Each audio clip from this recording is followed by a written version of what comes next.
In the harsh expanse of 1890s Texas, where the land is as unforgiving as the men who claim it, a story of unexpected redemption unfolds. Mira, a woman valued less than cattle by her gambling husband, finds herself sold to settle a debt. Her buyer is Weston Hart, a wealthy rancher haunted by ghosts of his own past. He offers what he thinks is temporary sanctuary, unaware that this broken yet resilient woman will transform his desolate world. Through her quiet strength, his dying orchard begins to bloom.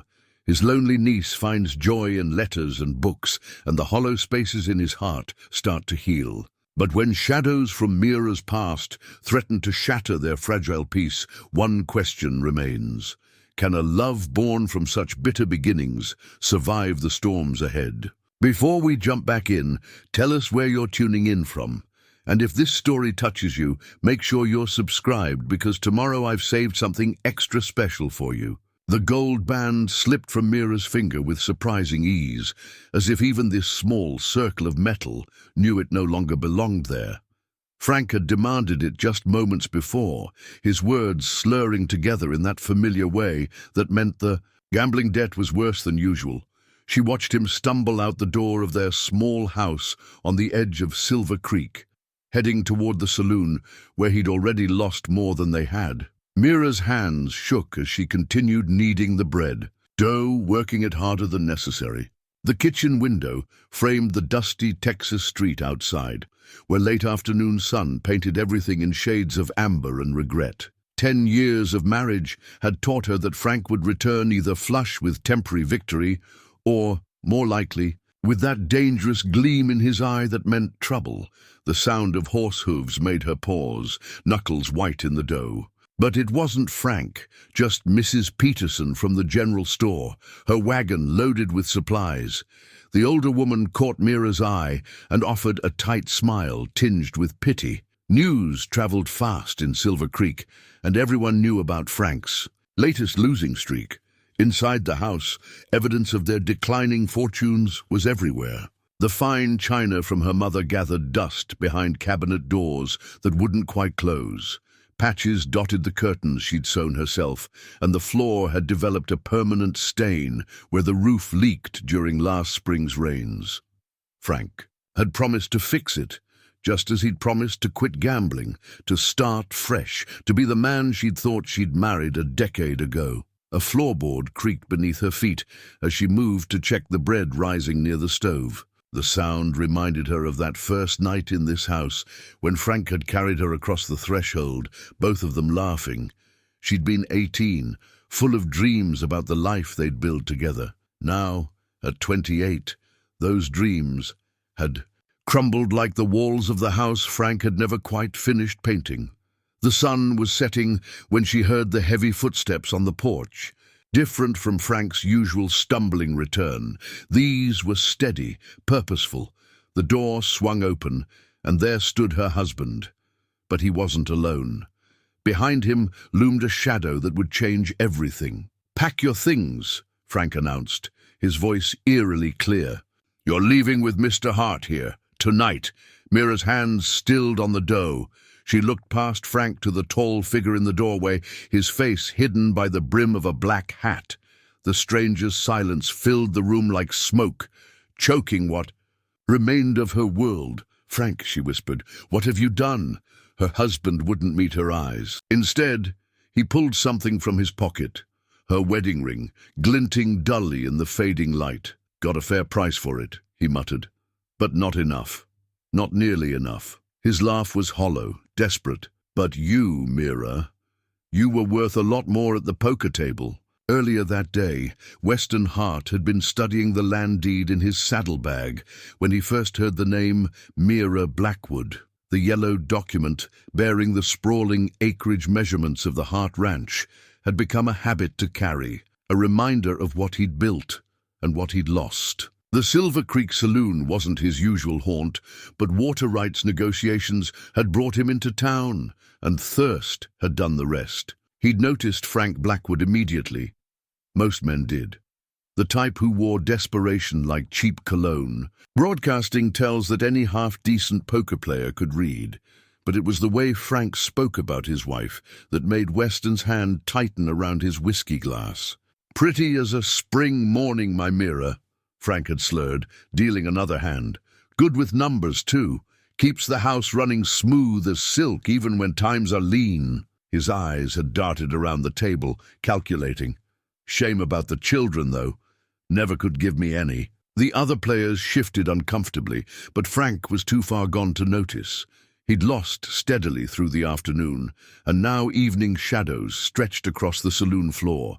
Weston had won most of those hands, though he'd tried to lose. A few. Something about Frank's desperate eyes made victory taste bitter. "One more hand," Frank announced, pulling something from his pocket. A woman's wedding ring caught the lamplight. "This here's worth $50 if it's worth a penny." Weston stood, gathering his winnings. "I'm done for the day." But Frank grabbed his arm, strength born of desperation. "Wait. One more bet. Real one this time." His voice dropped low. "My wife, one hand, winner takes all. You've won most of my money anyway. Might as well take the rest of my troubles too." The saloon went quiet. Even the piano player stopped, the last note hanging in the air like a held breath. Weston studied the man before him, seeing past the alcohol to something darker, something that had probably been there all along. "Your wife isn't property to be wagered," Weston said, his voice carrying the weight of years spent making hard decisions. Frank laughed, an ugly sound. "Shows what you know about marriage, Mr. Hart. Way I see it, she's my responsibility, and I'm offering to sell that responsibility to a man who can better afford it." He leaned closer, whiskey-soured breath filling the space between them. "Unless you'd rather I settle my debts with Les Jenkins over there. He's been eyeing her for years." Weston's gaze shifted to the man Frank indicated, a local rancher known for his mean streak and missing ranch hands. The deed in his saddlebag seemed to grow heavier, reminding him of promises made to his sister before she died. Promises about protecting those who needed it. "No poker," Weston said finally, "but I'll buy out your debts, all of them. In exchange, your wife gets her freedom and a safe place to stay until she decides what she wants." Frank's eyes narrowed. "And where might that safe place be? I've got a ranch house with empty rooms and a niece who could use some company. It's a business arrangement, nothing more." "Business arrangement," Frank repeated, rolling the words around like marbles. Then he smiled, showing too many teeth. "Well then, Mr. Hart, looks like we've got ourselves a deal. Shall we go inform the lady of her change in circumstances?" The deed felt like it was burning through the leather of Weston's saddlebag as they walked through the dusty streets. He'd built the Hart Ranch from nothing, turned it into something his sister had been proud of before consumption took her.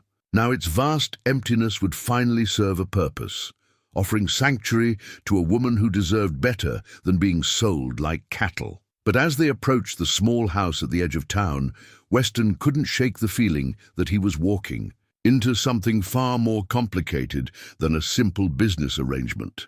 The sound of their boots on the porch boards seemed to echo with finality, and as Frank reached for the door, Weston caught a glimpse of movement through the window, a woman's silhouette, straight-backed and still, like a deer sensing danger. Mira's fingers found the torn Bible page in her apron pocket, touching the worn edges that had been smoothed by years of similar gestures. Her mother's favorite verse was barely legible now. The words about faith and strength faded like watercolors left in the sun. But she didn't need to read it.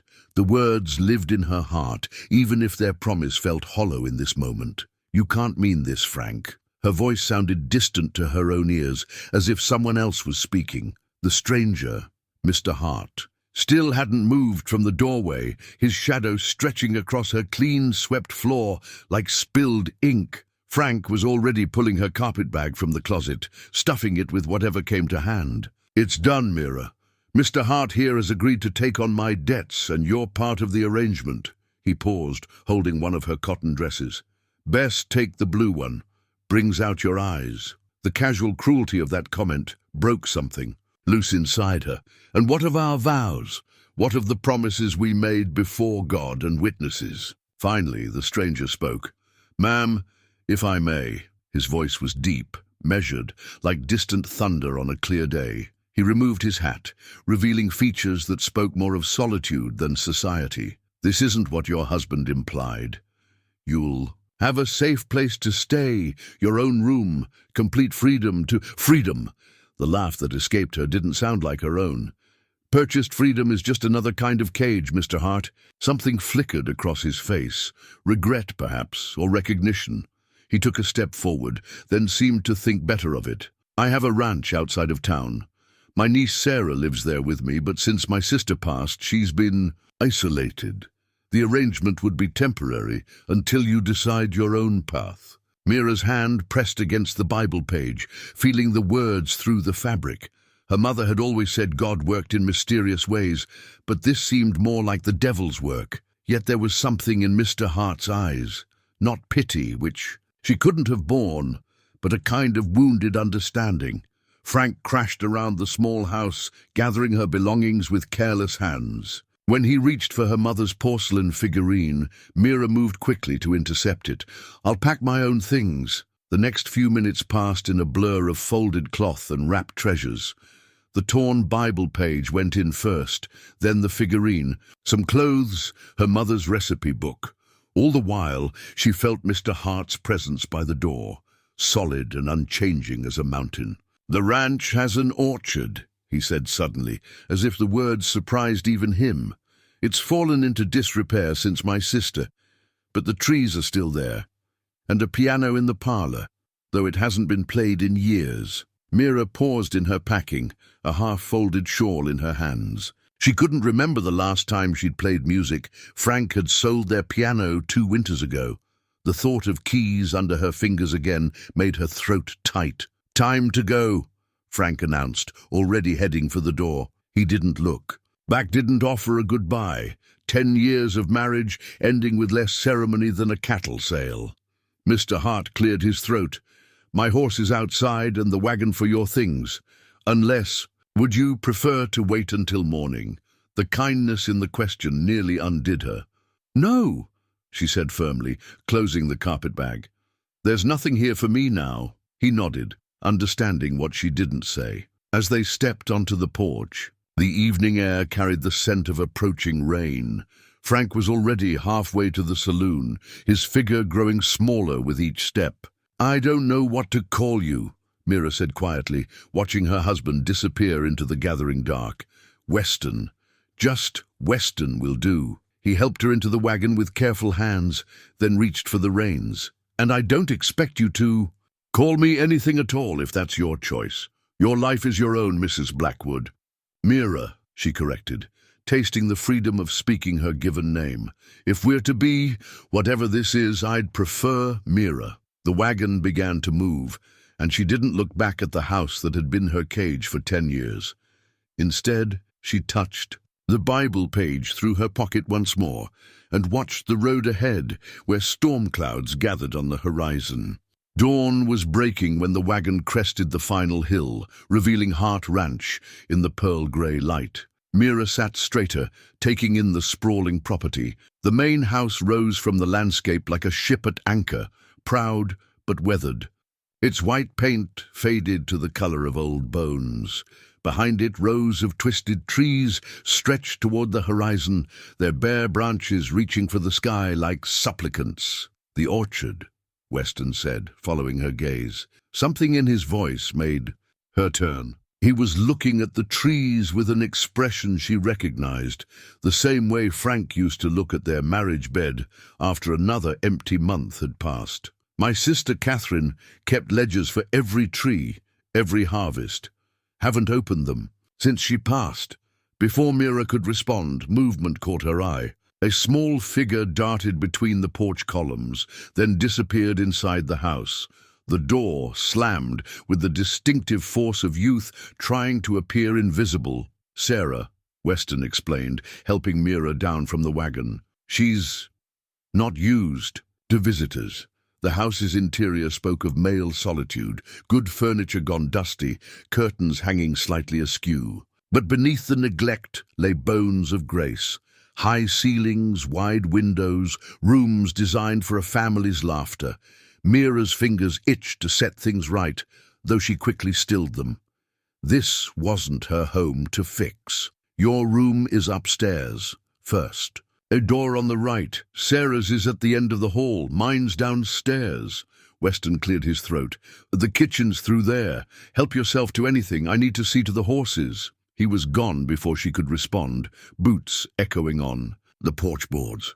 Mira stood in the front hall, her carpetbag heavy in her hands, feeling like a painting hung in the wrong house. A floorboard creaked upstairs. Deliberate, she thought, a warning sound. Looking up, she caught a glimpse of dark braids and a wary eye peering through the railings. "You must be Sarah," Mira said softly. "I'm Mira." The eye disappeared, but the voice that came back was clear, if cautious. "Why are you here?" Before Mira could fashion a suitable answer, her gaze fell on a leather-bound book on a nearby desk. The spine read, Heart Orchard Ledger, 1885-1890. Her hands moved of their own accord, opening to a random page. Catherine's handwriting flowed across the yellowed paper. April 15th, 1889. Peach trees in South Row showing first blossoms. Sarah helped count them today. 247 on the oldest tree. She's taking to numbers like a duck to water. That's Aunt Catherine's book. Sarah had descended halfway down the stairs, drawn by Mira's interest. Uncle Weston doesn't like people touching it. Mira closed the ledger gently. "I'm sorry. I shouldn't have pried. She used to let me help her count things." Sarah's voice went soft around the edges. "Blossoms, fruit, even the bees sometimes. She said numbers tell stories if you know how to listen." "Did she teach you to read the stories?" Sarah's face clouded. "She was going to, but then she got sick and—" The girl straightened, armor sliding back into place. "Uncle Weston says, you're staying in the blue room, if that's all right with you. It's not my house." But Sarah lingered on the stairs, studying Mira with eyes too old for her face. "Are you going to try to be my new aunt?" "No," Mira said firmly. "I'm just someone who needed a place to stay for a while. Nothing more." "Good." Sarah stood. "Because Aunt Catherine used to say you can't replace people. You can only make room for new ones." She turned to go, then paused. "The blue room gets morning sun. Aunt Catherine used to say it was like sleeping inside a robin's egg." Mira watched the girl disappear down the hall, her footsteps fading into the quiet house. Through the window, she could see Weston in the stable yard, his movements sure and steady as he cared for the horses.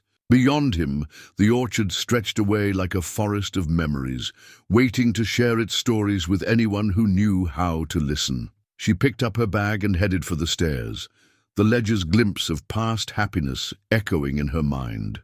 Catherine's voice seemed to whisper from its pages, of hope, of growth, of patience, of how some things had to die before new life could take root. Mira found the primer 3 days after her arrival, tucked behind a row of leather-bound books in Catherine's old sitting room.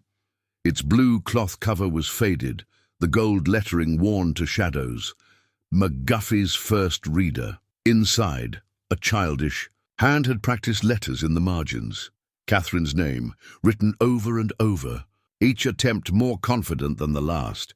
The discovery came after she'd noticed Sarah's habits, how the girl would run her fingers along book spines without pulling them out, how she'd stare at newspaper headlines with fierce concentration, how she'd fold letters from town into her pocket unopened. Little tells that painted a picture Mira recognized from her teaching days before marriage had closed that chapter of her life. That afternoon, she found Sarah in her usual spot on the back porch, watching Weston work with a young colt in the distant paddock. The girl's dark braids were coming loose, wisping around her face like ink in water. "Would you help me with something?" Mira kept her voice casual, the primer hidden in the folds of her skirt. "I found some of your aunt's old books, but the dust is making it hard to read them clearly. Would you read a passage to me?" Sarah went still, like a rabbit sensing a hawk's shadow. "I'm busy. It won't take long. Just this one page." Mira opened. The primer to a simple story about a cat and a ball of yarn. The words were basic, the kind any child of 12 should manage easily. "I said I'm busy." Sarah's hands gripped the porch railing, knuckles white. "Why don't you ask Uncle Weston?" "He likes books." Mira sat down beside her, letting the primer rest between them. "Your aunt started teaching you, didn't she, before she got sick?" The silence stretched like taffy, thick and heavy. Finally, Sarah spoke, her voice barely a whisper. She said letters were like music notes. They make something beautiful when you put them together right. But after Uncle Weston tried, he did, but he's got the ranch and the horses and... She swallowed hard. "Besides, girls don't need reading to work a ranch." "Who told you that?" "Mrs. Peterson in town. She said I should focus on practical things like cooking and sewing." Sarah's chin lifted. "I can already do sums in my head faster than her son." "Catherine taught you numbers?" "And stars. She said a woman should always be able to find her way home." Sarah's finger traced the primer's embossed cover. "Sometimes I pretend I can read the books in the library. I make up stories about the pictures. Uncle Weston knows I'm pretending, but he never says anything." Mira thought of Weston out there with the colt, how patiently he worked to earn its trust. "Would you like to learn? Really learn, I mean. We could start with your aunt's primer. You know how to teach?"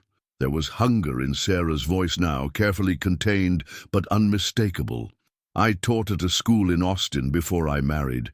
Every child learns differently, but they all can learn." Sarah picked up the primer, handling it like it might crumble to dust. Aunt Catherine used to say that too.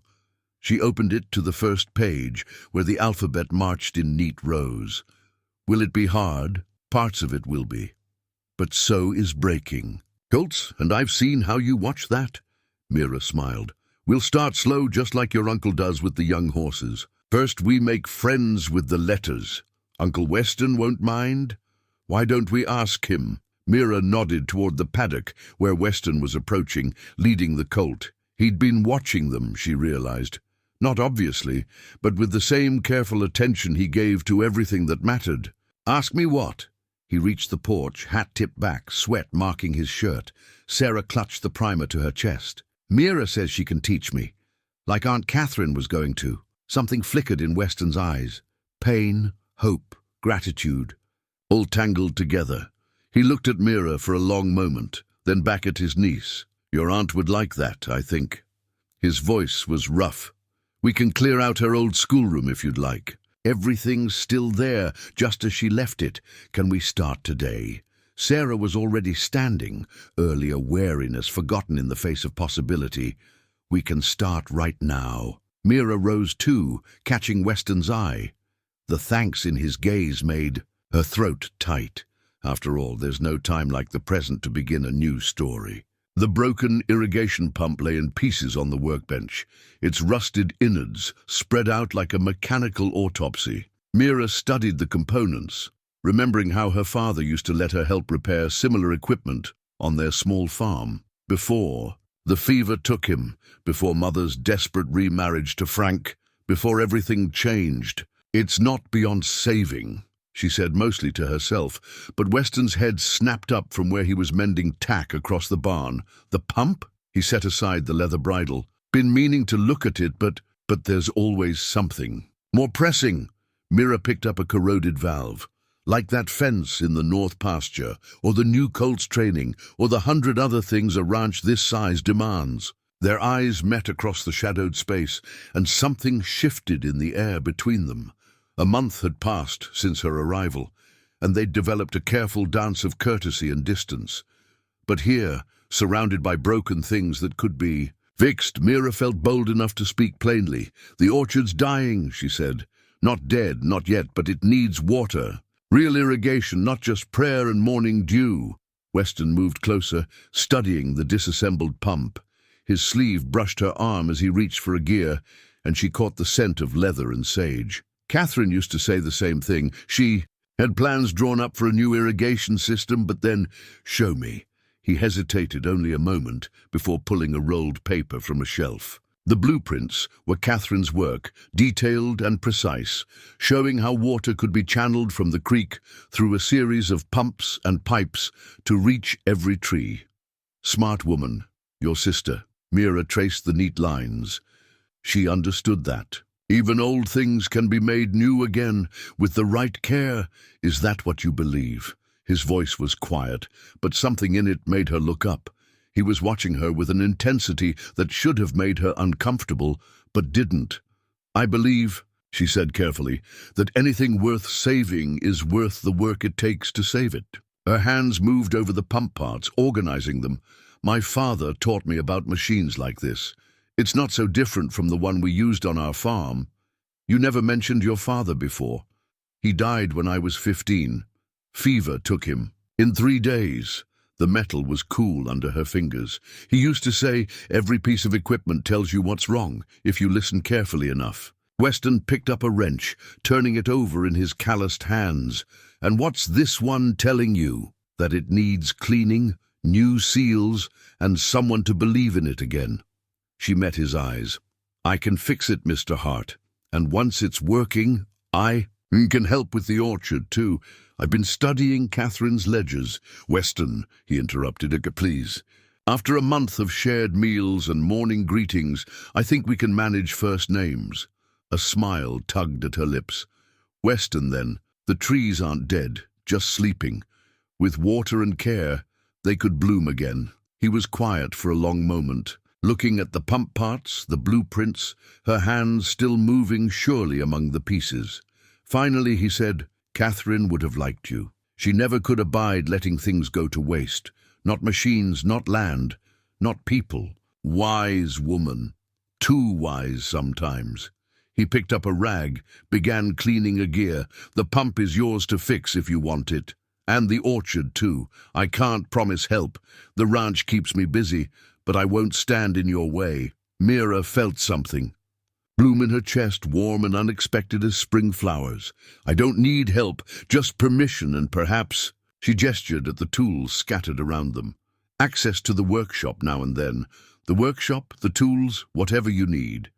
He handed her the cleaned gear. It's good to hear someone talk about the orchard with hope again. They worked. In comfortable silence after that, cleaning parts and laying them out in proper order. Through the barn door, Mira could see Sarah on the porch, practicing her letters. The girl had taken to reading like a duck to water, just as Catherine had once written about numbers. The future stretched out before them like Catherine's blueprints, clear lines waiting to be followed, old dreams waiting to be rebuilt. As she worked, Mira found herself humming her father's favorite hymn, and after a while she noticed Weston's hands moving in time with the melody. The sheet that covered the piano in the parlor had gathered enough dust to tell its own story of abandonment. Mira stood before it one evening, her hands hesitating at the edges of the fabric. She'd noticed the instrument's shape her first week, here, but had respected its shrouded silence, understanding how grief turns familiar objects into monuments. But today had been different. She'd caught Sarah humming while working on her letters, a snippet of something that might have been a hymn or a lullaby. The girl had stopped the moment she realized what she was doing, embarrassment coloring her cheeks. Aunt Catherine used. To sing all the time, Sarah had whispered, as if confessing a secret. Uncle Weston doesn't like music anymore. Now, as sunset painted the parlor walls in amber light, Mira made her decision. The sheet came away with a soft whisper, revealing a Steinway that must have been the pride of the house once. Its mahogany. Surface was dulled but unwarped. Catherine had chosen its location well, away from direct sunlight and drafts. Mira's fingers traced the fallboard, remembering her mother's voice. Music isn't just in the playing, dear heart. It's in the caring. Too. She'd taught Mira to clean and maintain their own modest upright before ever teaching her to play. The key cover lifted smoothly, suggesting that whatever neglect the piano had suffered was mostly superficial. The ivory keys were yellowed but intact, waiting like old friends. Mira pressed middle C gently, wincing at the expected discord, but the note that emerged was surprisingly clear, if flat. Not ruined then, just lonely. She didn't hear Weston enter, but suddenly he was there, filling the doorway with his presence. Catherine had it tuned every spring, he said, his voice rough. Said a piano was like a living thing. Needs regular care and conversation. Mira's hands stilled on the keys. "I can cover it again." "No." The words seemed to surprise him as much as her. He moved into the room, boots silent on the rug. "It's been too quiet here." She watched him approach the piano, noting how he touched its surface the way he touched nervous horses, with respect for old wounds. "Would it be all right if I played something, just to see what it needs?" He nodded, throat working. Mira turned back to the keys, considering. Not a hymn, too heavy with meaning. Not a popular song, too light for this moment. Her fingers found the opening notes of Beethoven's Moonlight Sonata, slow and careful. The piano's voice was hesitant at first, like someone waking from a long sleep. But as she continued, it seemed to remember itself. The melody filled the parlor, spilling out into the hall where Sarah had appeared, wide-eyed and silent. Mira played the first movement through, letting the familiar notes wash over them all. When the final chord faded, the silence that followed felt different, expectant rather than empty. "That was Aunt Catherine's favorite," Sarah said, moving into the room. "She tried to teach me, but my hands were too small." "They're not too small now," Mira observed, patting the bench beside her. Sarah came slowly, as if drawn by an invisible thread, and sat. Mira showed her how to place her fingers for a simple C major scale. "I remember this part," Sarah whispered, pressing the keys carefully. The notes weren't quite even, but they were. Honest. She looked up at her uncle, anxiety and hope warring in her expression. Weston had moved to the window, his back to them, but his shoulders had lost their usual rigid set. "Your aunt," he said finally, "used to play every evening after dinner. Said music helped the day settle properly, like sugar helping jam set." Mira caught a glimpse of their reflection in the window, 3 figures connected by the pianos. Presence, like a photograph waiting to be taken. She began to play again, something simpler this time, a folk tune her mother had taught her.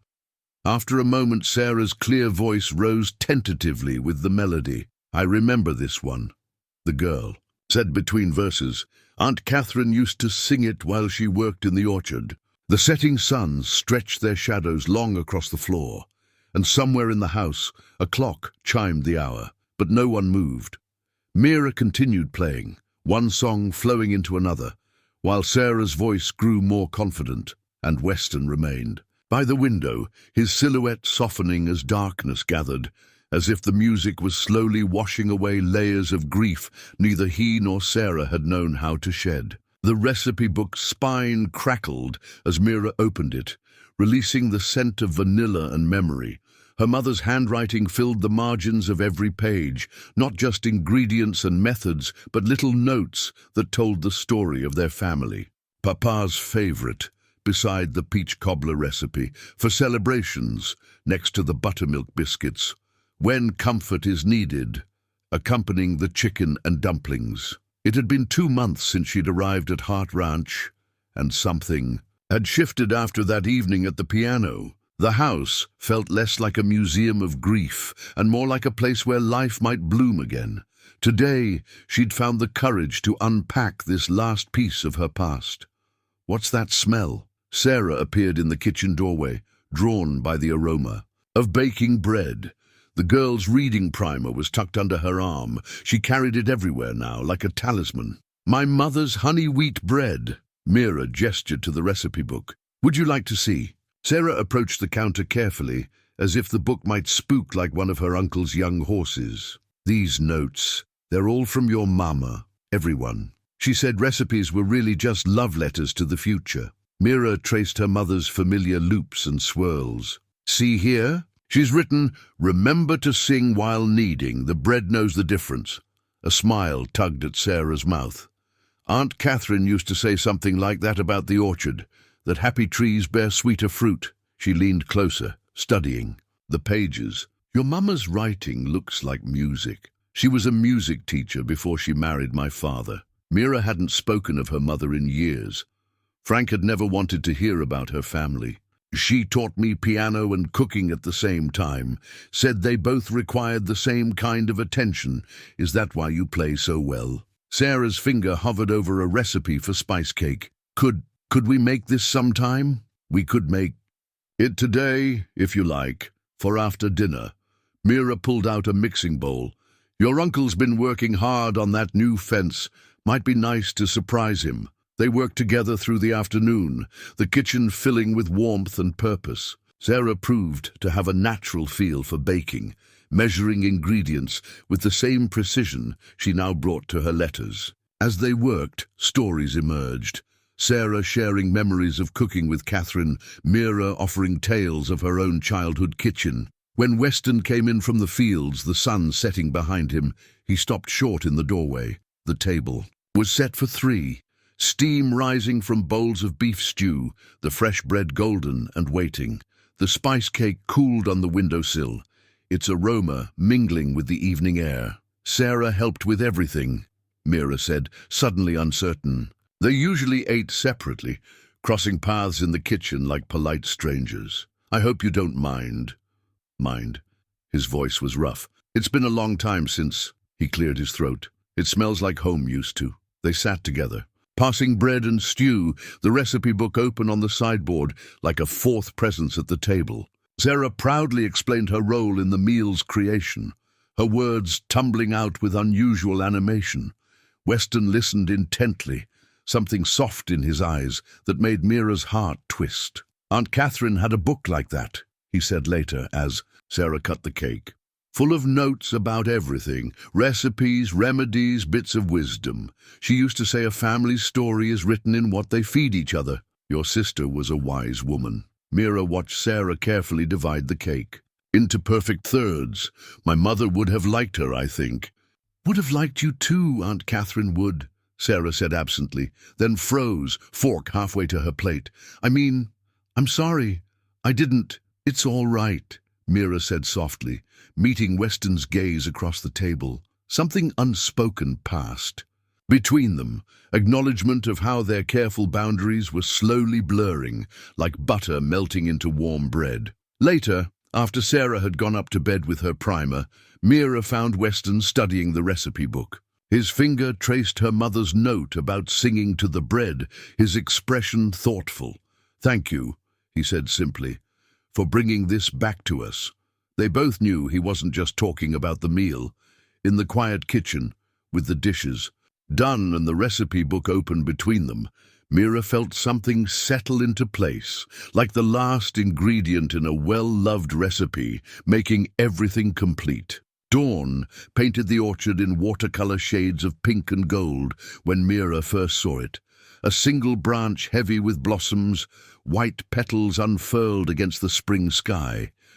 She stood motionless, hardly daring to breathe, as if the slightest movement might scatter this miracle like dandelion seeds in the wind.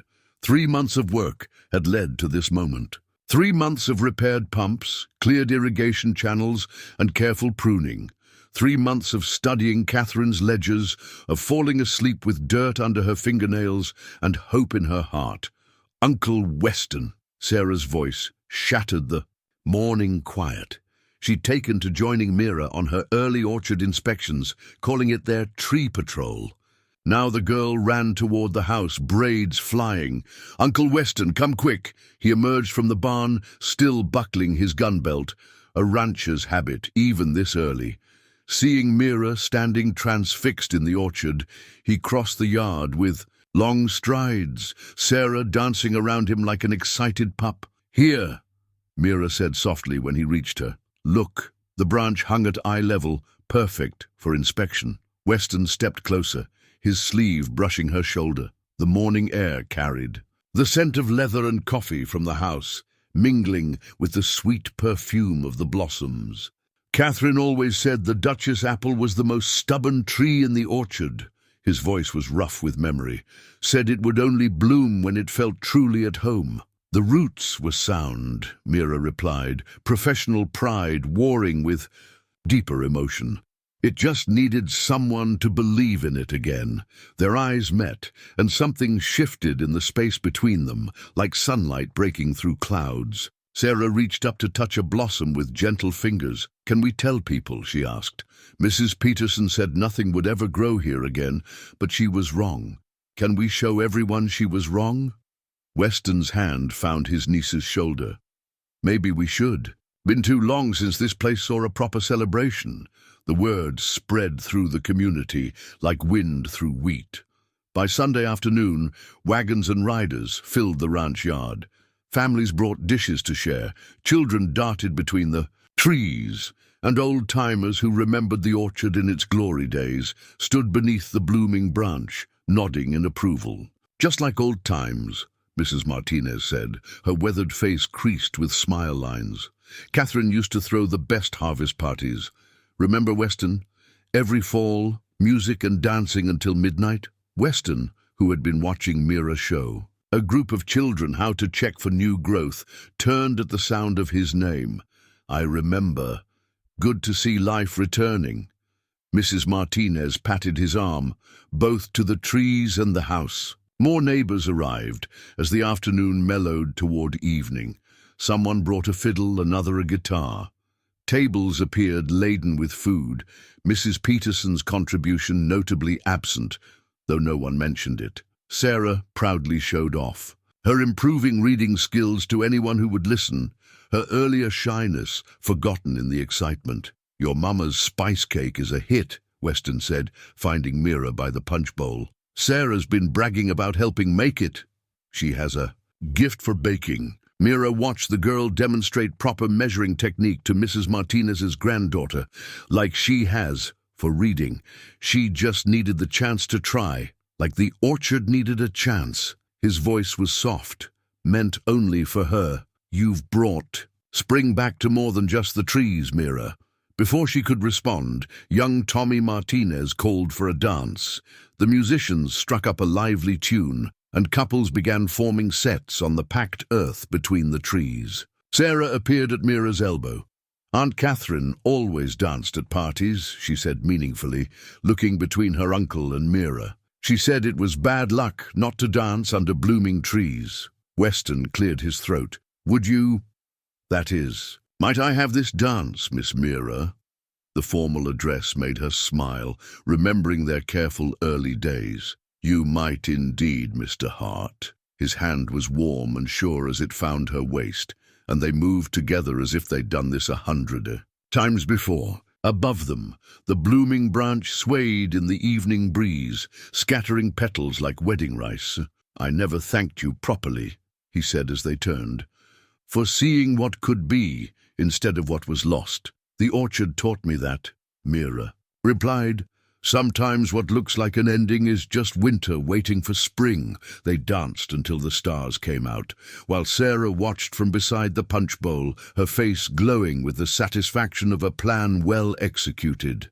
Yes. Apples' blossoms shone silver in the moonlight, promising more miracles to come. The letter sat on the schoolroom desk, written in Sarah's careful hand, each word a testament to months of patient learning. "Dear Mama," it began, the ink slightly smudged where tears had fallen. Mira stood in the doorway, not wanting to intrude on this private moment, but Sarah looked up and beckoned her in. "Would you—" the girl's voice wavered. "Would you check it for me? I want it to be perfect." Mira pulled a chair close, breathing in the familiar scent of ink and chalk dust. The schoolroom had become their sanctuary over the past 4 months, its walls now decorated with Sarah's practice sheets and carefully copied passages. But this was different. This was Sarah's heart on paper. "Dear Mama," Mira read aloud softly, feeling Sarah's tension beside her. "I hope you can read this wherever you are. Aunt Catherine always said letters carry love across any distance, so maybe they can reach heaven too." Sarah's fingers twisted in her skirt. "Is that silly?" "No, dear heart. It's beautiful." Mira continued reading. "I learned to read, finally. I wish you could see me.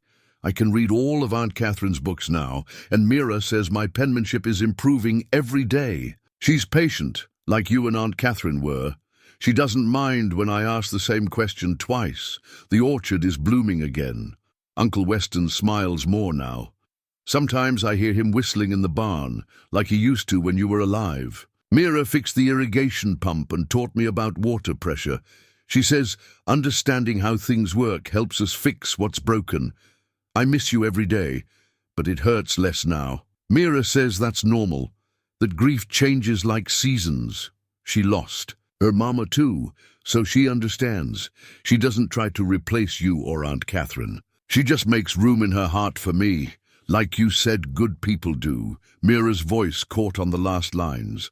Sarah leaned against her shoulder, a gesture that had become natural over their months together. "There's more," the girl whispered, "but it's harder to read." Mira continued, her voice gentle. "Sometimes I dream you and Aunt Catherine are sitting in the orchard, having tea like you used to. In my dream, you're both smiling because the trees are blooming and music is playing." From the house again, Uncle Weston is there too, looking young like in the photographs. And Mira fits in the picture like she was always meant to be there. Is it wrong to be happy when you're gone? To love someone new? Aunt Catherine said love multiplies, it doesn't divide. But I worry sometimes that being happy means I'm forgetting. Your loving daughter, Sarah. Silence filled the schoolroom, broken only by the distant sound of Weston working in the yard. Finally, Mira spoke, choosing her words carefully. Your mother would be so proud of this letter, Sarah. Not just the writing, which is beautiful, but the heart behind it. Really? Sarah's voice was small. The words aren't too simple. The simplest words often carry the deepest truth. Mira touched the paper gently. And your truth here is powerful.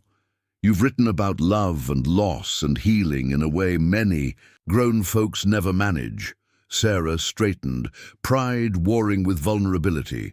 Uncle Weston kept all of Aunt Catherine's letters. He has a box of them in his study. Do you think, would it be all right if I asked him to keep this one too? I think he would be honored. Mira helped Sarah fold the letter carefully. Would you like me to go with you when you show him? No. Sarah stood, clutching the letter. This is something I need to do myself. But, she turned at the door. Thank you, Mira. Not just for teaching me to write, but for making it safe to remember, and to forget sometimes too. Mira watched her go, back straight, letter held like a precious thing. Through the window, she could see Weston by the barn, pausing in his work to watch his niece approach. Sarah held out the letter, saying something Mira couldn't hear. But she saw Weston kneel down, saw him take the paper with reverent hands, saw him gather Sarah close as he read. Later, Mira found a note on her desk in the schoolroom, written in Sarah's improving hand. Mama would have loved you too. The words blurred as she read them, and she thought about love, how it could bloom again and again, like apple blossoms after winter, each flowering as true as the last. The newspaper lay on Weston's desk, like a snake in the garden, its headline stark against the morning light. Local man's gambling scheme leaves trail of debt and violence. Mira's hands trembled as she read the words she'd been dreading for 5 months. Frank Blackwood, formerly of Silver Creek, faces allegations of fraud and assault following a series of high-stakes poker games across 3 counties. Witnesses report Blackwood has been moving west, leaving a wake of unpaid debts and broken promises. His most recent appearance in Preston's Ford ended in violence when he claimed his wife's property rights as collateral, a wife reportedly sold to settle previous gambling debts. The paper crackled in her grip. Through the study window, she could see Sarah in the orchard, practicing her reading under the blooming Duchess apple. The girl had no idea how quickly peace could shatter, how suddenly the world could shift beneath one's feet. I should have shown you sooner. Weston's voice made her start. He stood in the doorway, his face grave. The paper came yesterday, but you wanted to protect me. Mira set the newspaper down.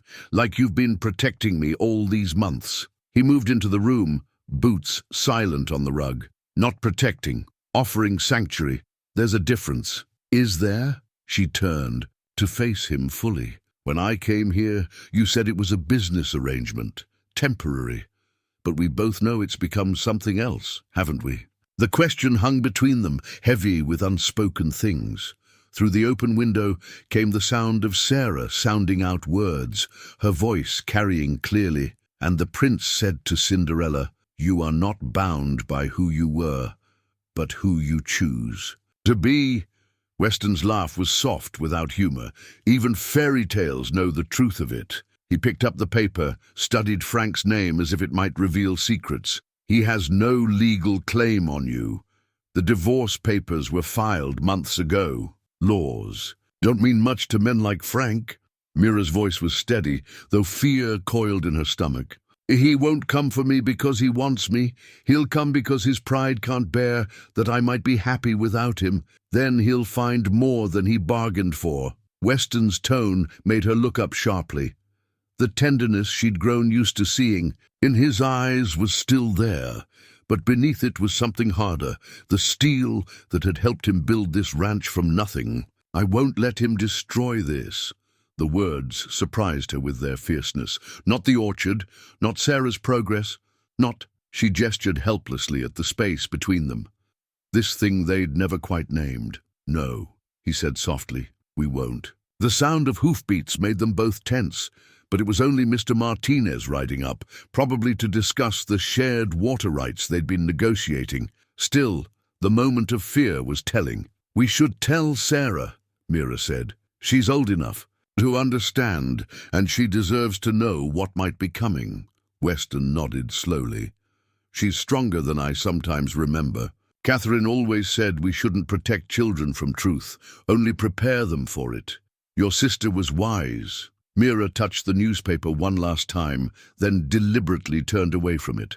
I'll speak with Sarah, but first, there's something you should know. She told him then about her last day with Frank, details she'd kept close all these months. About the other women he'd hurt, the pattern of charm and destruction she'd witnessed, about why she'd stayed so long, trying to save a man who didn't want saving. Weston listened without interrupting, his face growing darker with each revelation.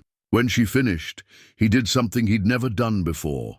He took her hand, his calloused palm warm against her skin. Thank you, he said simply, for trusting me with this. Outside, Sarah had finished her reading. They could hear her talking to the trees, a habit she'd picked up from Catherine's notes about how plants grew better with conversation. The girl's voice was bright with hope and future, everything Mira had thought lost forever in those dark days with Frank. I won't run, she said firmly, looking down at their joined hands. Whatever comes, this is my home now. These are my trees, my people, She met Weston's eyes. My family, if you'll have me. His fingers tightened on hers. We've been your family since you fixed that pump and brought music back to this house. Everything else is just paper and words, but they both knew that paper and words could cut as surely as any knife. As if to emphasize the point, a gust of wind through the window scattered the newspaper's pages across the floor, Frank's name repeating like a warning. The storm rolled in like Judgment Day, turning afternoon to twilight in the space of a breath. Mira found the pocket watch while helping Sarah move Weston's desk away from a leaking window in his study.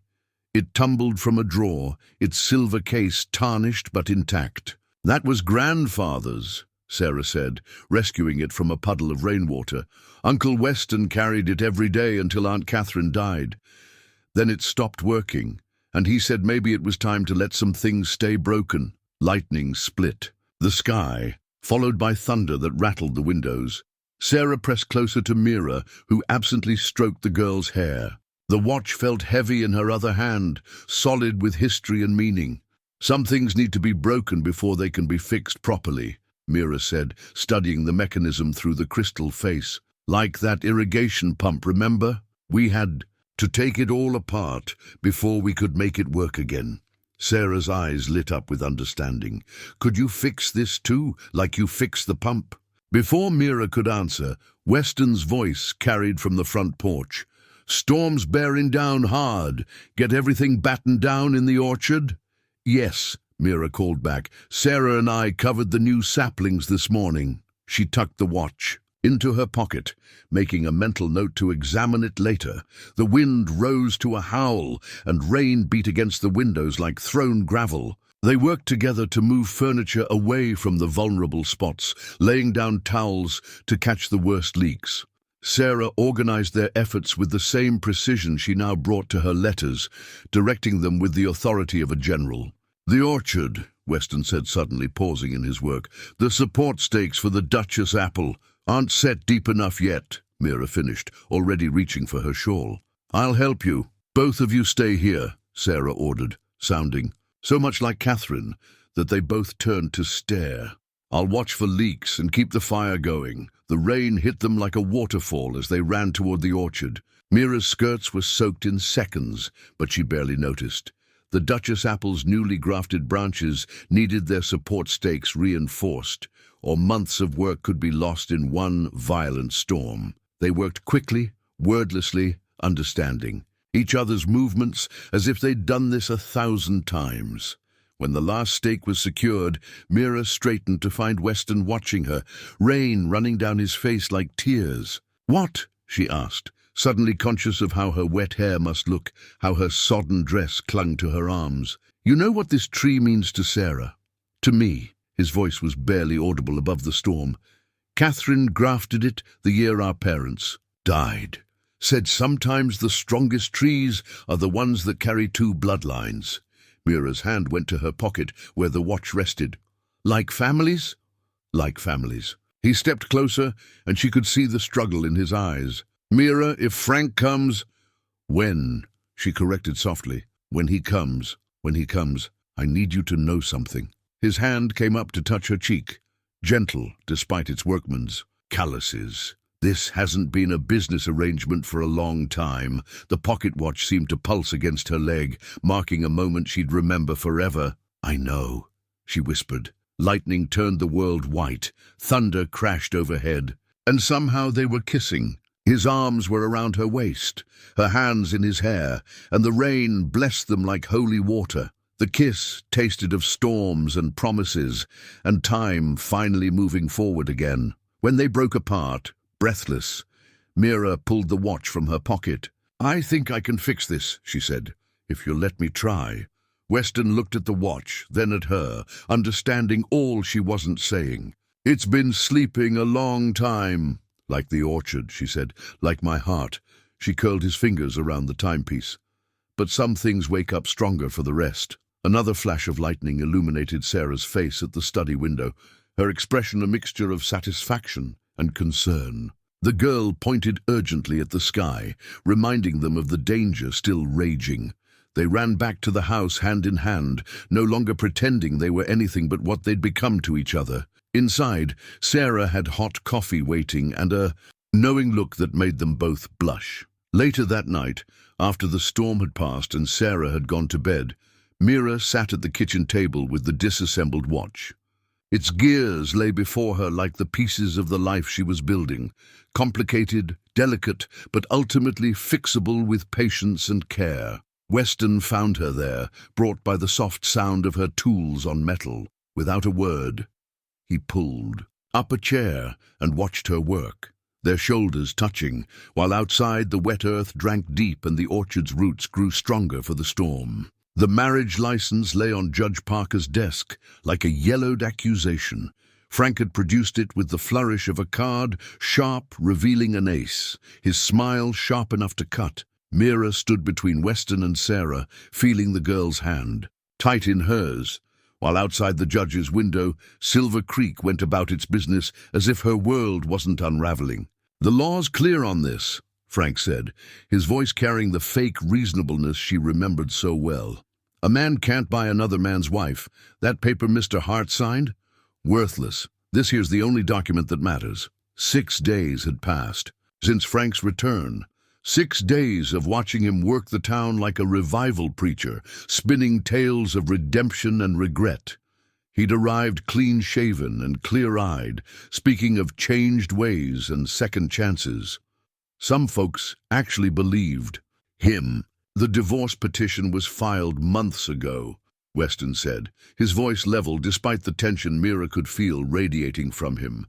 "And there are witnesses to..." "Witnesses to what?" Frank's laugh was casual, practiced. "To me settling a gambling debt with the only collateral I had? Seems to me that makes the whole situation worse, not better. Trafficking in human lives isn't looked on kindly in civilized society. Sarah's grip tightened. The girl had barely spoken since Frank's arrival, but her eyes followed him like she was tracking a rattlesnake. Now she straightened, chin lifting, in a way that reminded Mira of Catherine's portrait in the parlor. "Mrs. Peterson," Sarah said clearly, "told everyone you sold Mira like she was property. She said it was a scandal and a shame." Frank's smile flickered. Mrs. Peterson carried weight in Silver Creek, her words shaping public opinion like wind shaped sand. "That old gossip's memory isn't what it used to be, but mine is." Sarah's voice gained strength. "And I can read now. I've read all of Aunt Catherine's letters about legal matters. She wrote that intention matters in contracts. What was your intention that night, Mr. Blackwood?" The question hung in the air like gun smoke. Judge Parker, who had been listening, silently leaned forward. "The girl raises a fair point. What exactly was your intention, Frank?" "To protect my wife from my own weaknesses." Frank touched the marriage license gently. "I thought Mr. Hart could give her a better life while I got myself straight. And I have. I'm a changed man." "That's not what you said." Mira spoke for the first time, her voice quiet but firm. "You said, and I quote, 'She's my responsibility, and I'm offering to sell that responsibility.'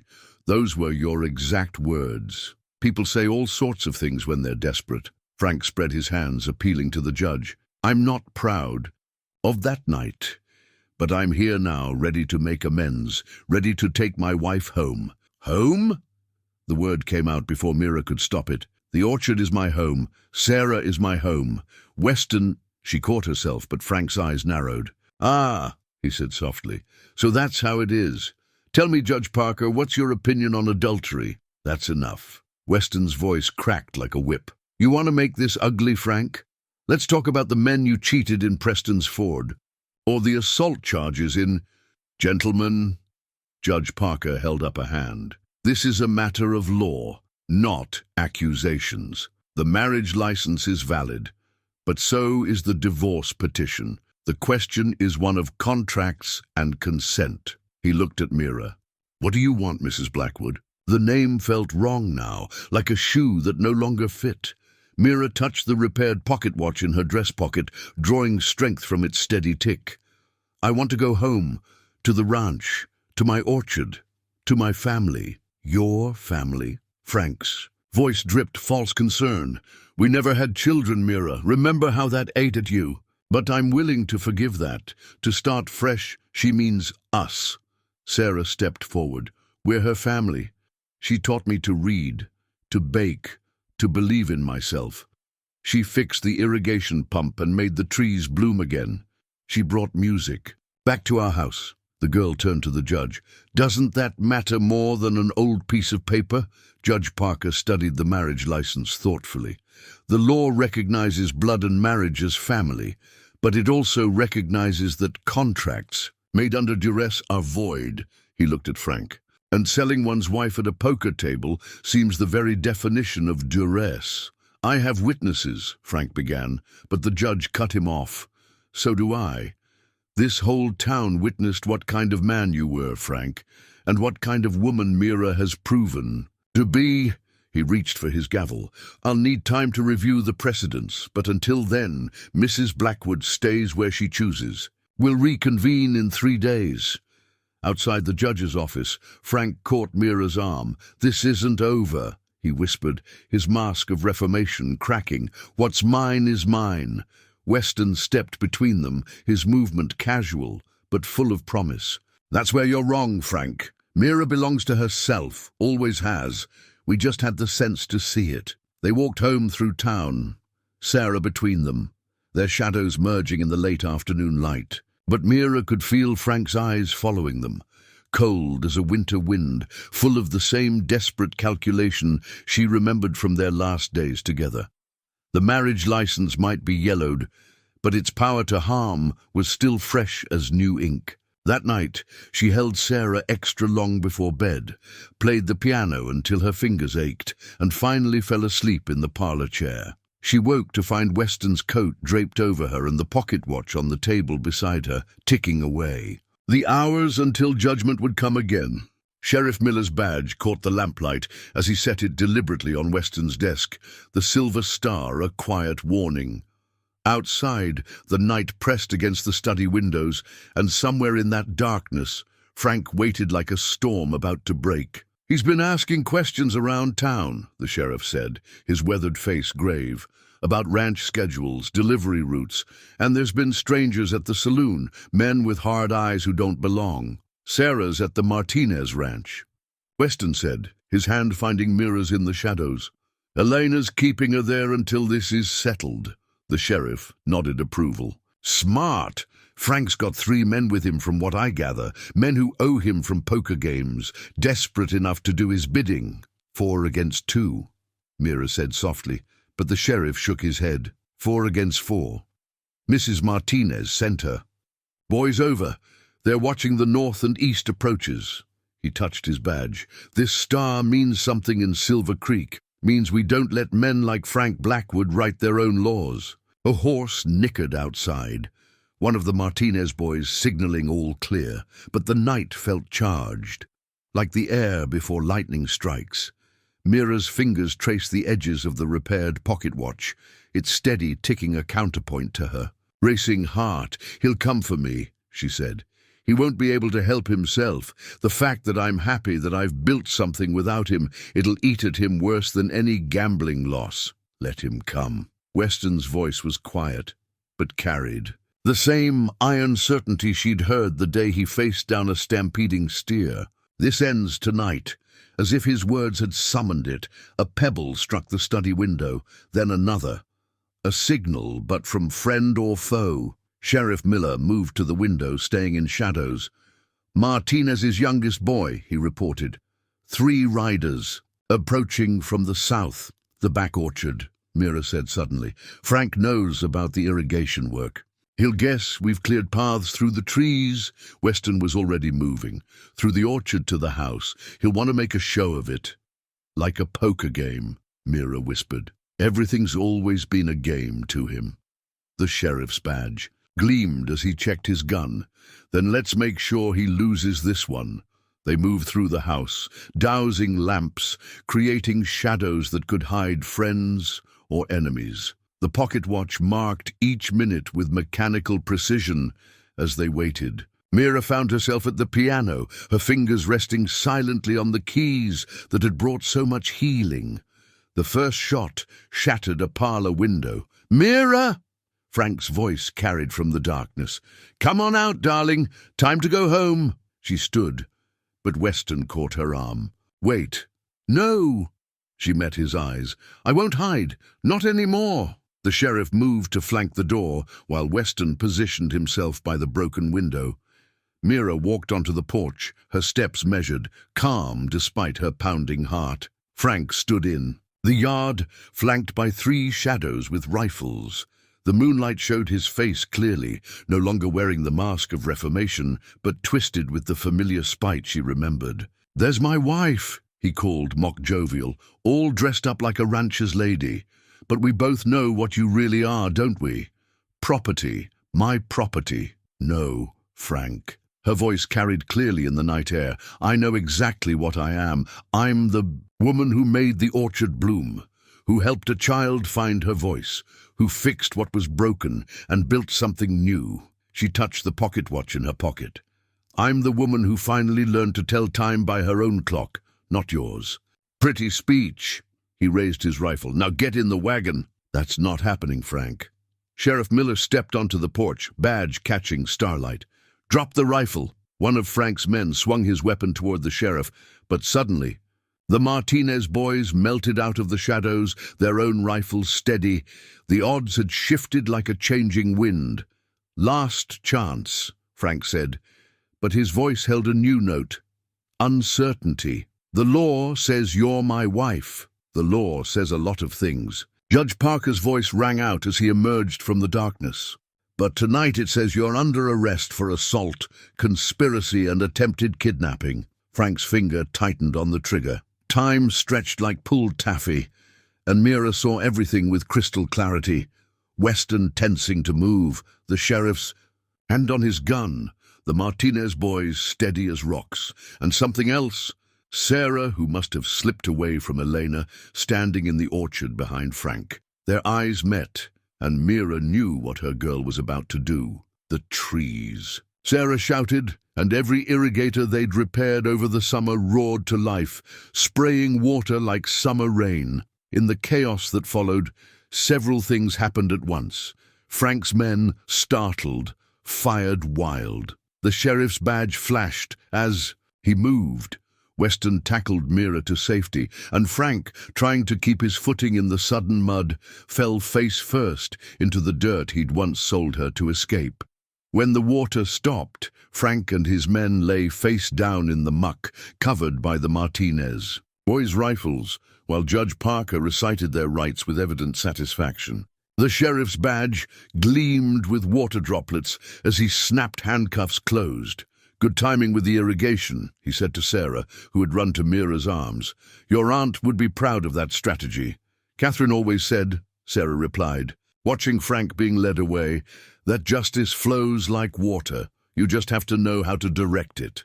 The new orchard deed sat before Judge Parker, the ink still drying on its pristine surface.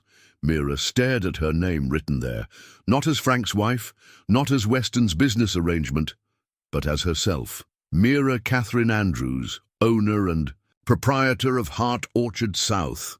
Catherine would have loved this, Sarah whispered from beside her, the girl's fingers tracing the embossed seal. "She always said the orchard needed a woman's touch." Judge Parker cleared his throat. "With Frank Blackwood's conviction and the divorce decree finalized, you're free to own property in your own right, Excuse me, Miss Andrews." He smiled, the expression softening his judicial gravity. "Though I suspect that title might be changing again soon, given the way Mr. Hart looks at you." Mira felt her cheeks warm, but she didn't deny it. Instead, she studied the document that represented so much more than just land. Weston had insisted on this, splitting off the southern orchard with its newly blooming trees and deeding it in her name. "A woman should stand on her own ground," he'd said that morning as they walked among the trees. "Whatever comes next between us, this will always be yours." Now, watching the judge add his final signature, Mira remembered another piece of paper. That yellowed marriage license that had bound her to Frank. The contrast couldn't have been sharper. One document had caged her. This one gave her wings. "There's one more thing," Judge Parker said, pulling out another paper. "Frank signed a full confession before they took him to the territorial prison. Says here he'd been running a scheme across 3 territories, using married women as collateral in rigged games. You weren't the first, but you'll be the last." Sarah's hand found Mira's, squeezing tight. They both knew what might have happened if Weston hadn't been the one to win that poker game, if he hadn't seen a woman instead of a possession. "The other women," Mira said carefully. "The ones before me, are they being notified?" The judge's expression hardened. "Frank's properties will be sold to make restitution. Some of them might even find their way home, like you did." Home. The word echoed in Mira's heart as they left the courthouse. Outside, Silver Creek bustled with spring activity. Mrs. Peterson waved from her shop, her previous judgment replaced by fierce approval since the night of Frank's arrest. The Martinez boys tipped their hats, proud of their role in bringing justice to bear.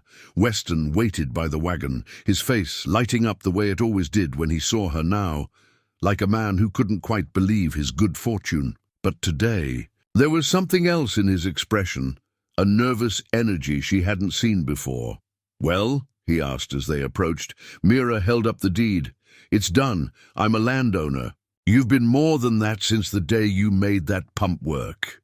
He helped Sarah into the wagon, then turned to Mira with uncharacteristic hesitation. "I was thinking, the North Orchard needs just as much care as the South.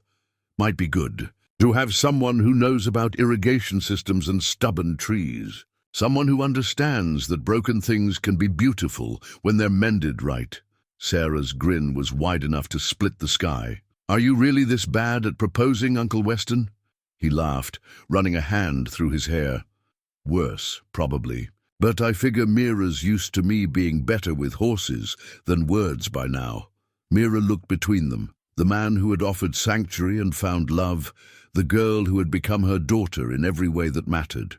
Then she looked at her deed, at the name that proclaimed her freedom to choose.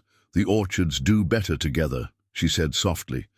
"Like families." Weston's smile could have lit up the darkest night. "Is that a yes? That's a what took you so long?" She reached up to touch his cheek, feeling the future unfold before them like apple blossoms in spring. "But yes, always yes," Sarah whooped loud enough to startle the horses. From the courthouse steps, Judge Parker watched them with obvious satisfaction. All around them, Silver Creek went about its business. But the air felt different now, charged, with possibility instead of fear. The deed in Mira's pocket crackled as Weston helped her into the wagon. Her own land, her own name, her own choice. Behind them lay Frank's confession and all the chains of the past. Ahead stretched the orchards, north and south, separate but stronger together, like the grafted branches of the Duchess apple that had started it all. The photographer's black cloth rippled in the June breeze as he adjusted his camera.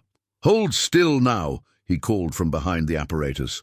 "This moment we're capturing, it's not just a picture, it's a piece of history." Mira sat in the garden chair, surrounded by blooming apple trees, with Sarah standing beside her and Weston's strong hand on her shoulder. The girl wore her best blue dress, her dark hair neatly braided with ribbons that matched the forget-me-nots Catherine had planted years ago. They'd chosen this spot carefully, under the Duchess apple, its branches heavy with fruit that had once been only a dream. "Chin up a bit, Miss Sarah," the photographer instructed, "and Mr. Hart, perhaps a small smile. This isn't a wanted poster after all." Sarah giggled, breaking her pose. "Uncle Weston always looks serious in pictures. Aunt Catherine used to say he thought smiling would crack his face." "Did she now?" Weston's voice held warm amusement. "And what would she say about you wiggling like a puppy when you're supposed to be still?" "She'd say I come by it honestly," Sarah replied promptly. "On account of you being the same way at my age. I read it in her letters." The photographer emerged from his cloth. "The light's perfect now if we can get everyone settled." Mira reached up to touch Weston's hand on her shoulder, feeling the simple gold band that matched her own. They'd been married 2 weeks ago, right here under the Duchess apple. Judge Parker had officiated, his judicial gravity softened by evident satisfaction. Sarah had stood as their witness, proudly reading the marriage certificate aloud before, signing her name in careful script. "Ready?" the photographer asked, ducking back under his cloth. Mira felt Weston squeeze her shoulder. Sarah's hand found hers, warm and sure. "Ready," they said together. The camera's flash powder ignited with a soft whoosh, capturing them in silver nitrate and sunshine. Sarah's brilliant smile, Weston's quiet joy, Mira's face full of peace that once seemed impossible. But more than their expressions, the photograph would capture something else. The subtle ways they leaned into each other, the unconscious unity of people who had chosen to be family. Wonderful. The photographer emerged, beaming. "Now, while the plate develops, perhaps the young lady would like to show me her reading progress. I hear there's to be a recitation at the church social tomorrow." Sarah straightened proudly. "I'm reading Paul Revere's Ride, all the way through, with proper dramatic pauses, just like Mira taught me. She's been practicing for weeks," Weston added, his voice rich with pride. "Even the horses know it by heart now." While Sarah led the photographer to the porch to demonstrate her delivery, Mira remained under the apple tree with Weston. His hand slid from her shoulder to her waist. Drawing her close, "Happy?" he asked softly. She looked around at their kingdom. The thriving orchard, the house now full of music and laughter, the future stretching before them like a road paved with possibility. "More than I knew was possible. Catherine would have loved this," he said, echoing Sarah's frequent observation. "She always said the house needed children's voices and a woman's touch. Said I was only half living, rattling around here alone." "You weren't alone," Mira reminded him. "You had Sarah. I had Sarah's body, but her spirit was as quiet as mine." He watched his niece gesturing dramatically on the porch, her voice carrying the famous lines about lanterns and midnight rides. "You woke us both up. You did the same for me." She turned in his arms to face him. When I came here, I was like that broken pump. All the pieces there, but nothing flowing freely. You gave me space to fix myself." From the ER porch came enthusiastic applause as Sarah finished her recitation. The photographer was effusive in his praise, asking her to spell some of the more challenging words to prove she wasn't just reciting from memory. "Listen to her," Weston said proudly. "Our girl's going to set the world on fire someday. Our girl." The words settled in Mira's heart like seeds finding fertile soil. Yesterday, the adoption papers had arrived from Judge Parker. Another document, transforming their chosen bonds into legal ones. Soon, Sarah would truly be their daughter in all ways, though in their hearts she already was. The photographer called them back for one more pose. This time, he arranged them by the piano on the porch, Sarah seated at the keys, Mira and Weston standing behind her. The instrument gleamed in the late afternoon light, its wood reflecting their faces like a mirror of past and future. "Perfect," the photographer said, disappearing under his cloth again. "A family portrait for the ages," as the flash powder ignited. Once more, Mira thought about all the portraits that would follow this one. Sarah growing tall and strong, the orchard bearing fruit year after year, their love deepening like tree roots seeking water. This photograph would mark their beginning, but their story would continue beyond any camera's ability to capture. The future, like their grafted apple trees, would bear fruit they couldn't yet imagine. But today, in this moment of silver nitrate and sunshine, they were simply and perfectly what they had chosen to be. A family, rooted in love's fertile soil, growing stronger with each passing season. The new wedding ring caught the morning light as Mira worked in the orchard.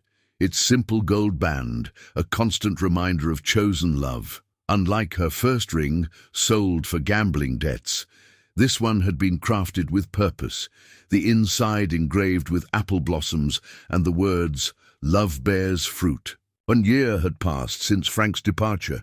The orchards, north and south, had yielded their first full harvest since Catherine's time. Sarah, now officially their daughter, had read the ceremony at the county fair's harvest festival. Her voice, clear and confident, as she announced the weights and varieties of their prize-winning apples. "Mama!" Sarah's call floated across the orchard. Even after 3 months, the word still made Mira's heart skip. "The preserves are ready for labeling." They had spent yesterday putting up jars of apple butter and preserves, working side by side, in the kitchen that now hummed with constant activity. Catherine's recipes, discovered in the old ledgers, had proven as reliable as her grafting techniques. "Coming, dear heart." Mira gathered her pruning tools, pausing to touch the Duchess apples. Trunk. The tree that had first bloomed for her now stood tall and strong, its branches reaching toward others that had once seemed beyond saving. Inside, Sarah sat at the kitchen table, carefully copying labels in her best handwriting. "Mrs. Martinez ordered 6 jars of apple butter," she reported, "and Judge Parker wants preserves for his sister in Boston. He's become quite the supporter of Hart orchards," Mira observed, washing her hands at the pump that had started everything. "Hart Andrews Orchards," Sarah corrected with a grin. "That's what the new sign says anyway. Papa had it made special. Weston's." Boots sounded on the porch before he appeared in the doorway, his face lightened by the same joy that had marked it since their wedding day. "Speaking of signs," he said, "the photographer dropped this off in town." He produced a large envelope containing their family portrait. The colors had been hand-tinted: Sarah's blue dress, the pink apple blossoms, the warm wood of the piano. But what struck Mira most was their expressions, the visible love that no posed formality could hide. "We look like we belong together," Sarah said softly, touching the photograph's surface, "like we were always meant to be family." "We were," Weston replied, his hand finding Mira's, his thumb brushing over her wedding ring. Just took us a while to find each other. The ring caught the light again, and Mira remembered the morning Weston had given it to her. They had walked in the orchard at dawn, checking the trees after a spring storm. He had stopped beneath the Duchess apple, taken her hand, and spoken words that still echoed in her heart. "This land knows who you are," he had said. "These trees have witnessed your strength, your gentleness, your capacity for nurturing life from what seemed dead. This ring isn't a chain like the last one. It's a circle, like the seasons, like the way love returns and grows stronger each year." Now, watching Sarah arrange preserves for delivery, seeing Weston's quiet contentment as he reviewed the harvest ledgers, Mira felt the truth of those words. Their love had grown like the orchards, carefully tended, deeply rooted, bearing fruit that would feed generations to come. The pocket watch Mira had repaired chimed noon from its place of honor on the mantel. Sarah looked up from her labeling. "Time for my piano practice?" "After you finish those labels," Mira smiled, "then perhaps we can all work on the Harvest Festival program." They had been asked to provide music this year, Sarah's playing, Mira's voice, and even Weston had agreed to join in for one number. The Martinez boys would accompany them on guitar and fiddle, making it a true community celebration. Later, as evening painted the orchard in gold, they sat on the porch together. Sarah practiced her music while Mira and Weston listened, their hands linked, wedding rings touching. The trees stretched away before them, strong and nurturing as the love that had brought them all together. "Catherine would have loved this," Sarah said, closing the piano as stars began to appear. "She does," Weston replied softly. "Every blooming tree, every piece of music, every moment of joy, she's part of it all." Mira touched her wedding ring, feeling its solid warmth. Unlike her first marriage, bound by a paper contract and a ring sold for greed, this union had been forged in choice and commitment, tested by fire and strengthened by love freely given and returned. The orchard stretched away into darkness, but she knew every tree, every path, every story written in branches and roots. Tomorrow would bring new challenges, new growth, new opportunities to choose each other. But tonight, surrounded by the family she had helped build, Mira was exactly where she belonged. The ring glowed softly in the gathering dark. It's engraved, "Apple blossoms a promise, kept and renewed with each passing season." Love, like their grafted trees, had borne fruit sweeter than any they could have grown alone.